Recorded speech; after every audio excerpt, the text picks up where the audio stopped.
heroics and all. Ellie. Hey, what are you... Joel? Bill! What are you doing? Bill! Let me go. Turn around and get on your knees. Just calm down a second. Turn around All right. and get on your knees. Don't test me.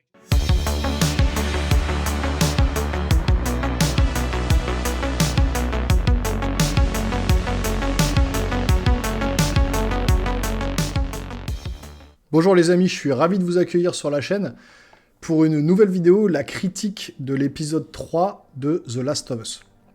Donc ça va être une critique où ça va sûrement diviser pas mal de monde. Cet épisode va diviser, je vais vous expliquer pourquoi.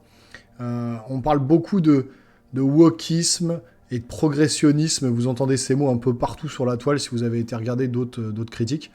C'est un peu des mots savants, on va essayer d'être un peu plus léger dans les propos, mais c'est vrai que ces dernières années, ça fait 1 an ou 2 maintenant, que les producteurs, réalisateurs se sentent un peu obligés de nous matraquer dans les films et les séries, qu'il faut mettre de l'homosexualité, qu'il faut mettre toute religion, toute couleur de peau, dans toutes les séries et films, pour contenter un peu tout le monde. Parfois, ça dérange un peu, parfois non, et je vais sur mon propos, je vais détailler un petit peu. Puisque cet épisode, c'est typiquement, comme je l'ai dit, ce qui va diviser les spectateurs. Donc ça sera une critique full spoiler, donc si vous n'avez pas vu l'épisode, je vous invite à quitter tout de suite la vidéo, et puis vous revenez après, dès que vous avez vu l'épisode, pour voir la critique. Donc on va commencer tout de suite. Donc voilà, on est en full spoiler. Donc par quoi commencer ? L'épisode déjà ne se centre pas sur Joel et Ellie. On les voit 10 minutes au début, 10 minutes à la fin. C'est un épisode qui dure 1h20, qui est quasiment l'épisode d'un long métrage, c'est assez long. Très détaillé, mais sur la vie de Bill et Frank. Il faut savoir que Bill, dans le jeu vidéo, et donc Joel le rencontre avec Ellie, puisqu'il a des connaissances, il a une dette envers lui sur certaines choses qui ne sont pas forcément expliquées dans le jeu vidéo.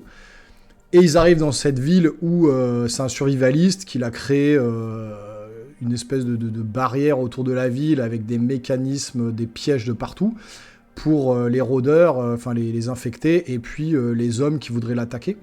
Et donc, Joel arrive avec Ellie, dans le jeu vidéo toujours, je vous parle, et rencontre Bill, qui va l'aider, et finalement qui va périr, mais qui va l'aider pendant une partie du jeu vidéo à trouver des armes, une batterie, une voiture pour pouvoir s'échapper avec Ellie. Et il va se sacrifier. Et on constatera dedans qu'il y a une personne qui lui est chère, qui est décédée, pendue à une corde, qui s'est suicidé. Ça sera ce fameux Frank. On comprend dans le jeu vidéo que Bill est homosexuel. C'est un peu amené subtilement, avec des petits détails, mais on vous le matraque pas dans la tête, quoi. On le comprend, ça suffit, c'est juste ce qu'il faut pour amener ce qu'il faut de progressionnisme, comme ils appellent ça. Mais là, dans cet épisode, donc comme je vous dis, on voit un peu Ellie et Joel au début. Donc ils continuent leur périple.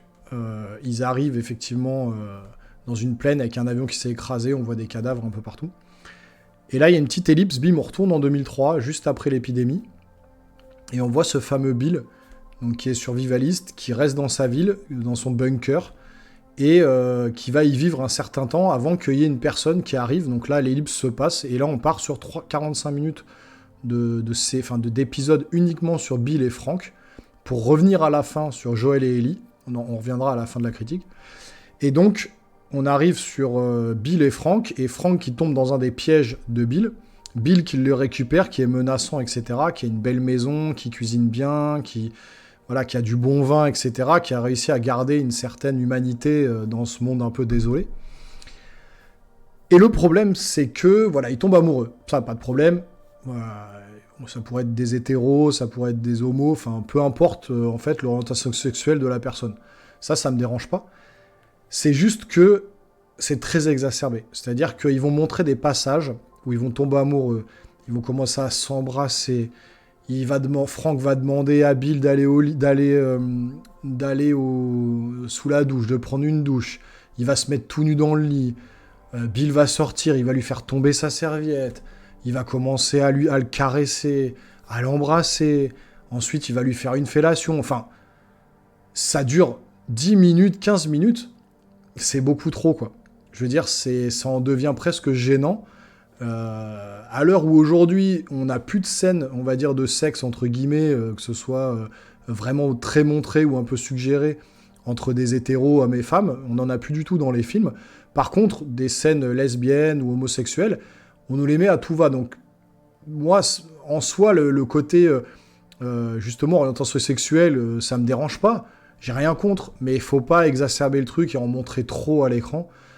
Et il y a une partie du début de l'épisode, justement, où c'est vraiment trop, quoi. Au bout d'un moment, on se dit, on a compris, c'est bon, passer à autre chose. Il faut savoir aussi qu'on est dans un épisode de The Last of Us. Nous, ce qu'on veut voir, c'est Ellie et Joel. Et cet épisode ne sert pas du tout le récit d'Ellie et Joel. Ça n'apporte rien à part une histoire d'amour dans un monde un peu dévasté. Donc ça change, ça casse les codes carrément des autres épisodes. Ça, c'est sûr que c'est complètement différent des autres épisodes. Mais pour le coup, est-ce que cette histoire d'amour racontée pendant quasiment 1 heure sert le récit? Et je suis pas sûr. C'est pour ça que ça va diviser pas mal de monde. Il y en a qui diront « Ah, c'est bien, on montre un peu le background un peu de Bill. » Donc certes, le background, pour le coup, on l'a bien. On l'avait beaucoup moins dans les jeux vidéo, même si c'était présenté et qu'on avait tout à fait compris son orientation sexuelle et autres. Tout ça, c'était bon. Par contre, là, c'est...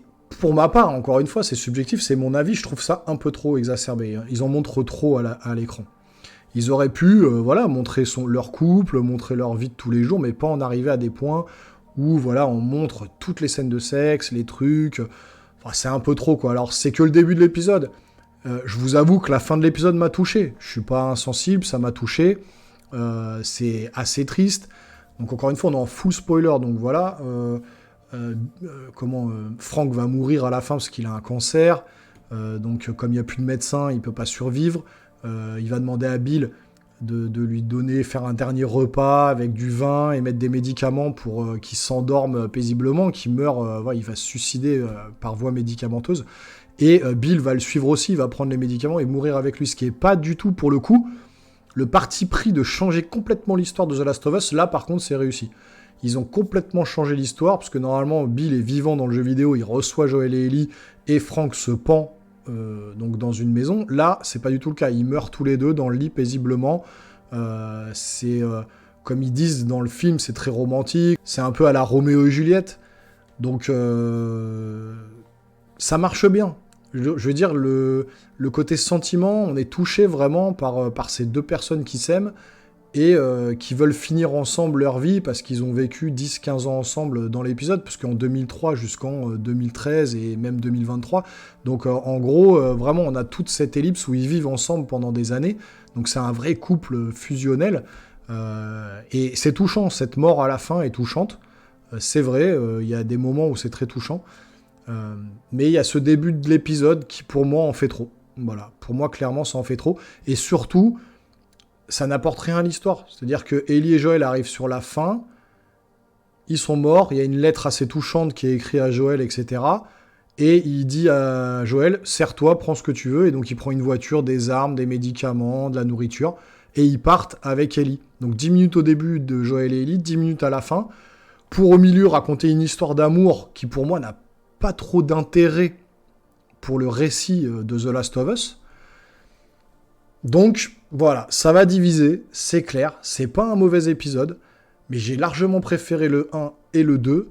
On verra ce que va donner le 4, si ça suit effectivement le récit du jeu vidéo. En voiture, ils vont se faire attaquer par donc des hommes qui veulent leur voler leurs provisions, leurs armes, etc. Si ça suit le jeu.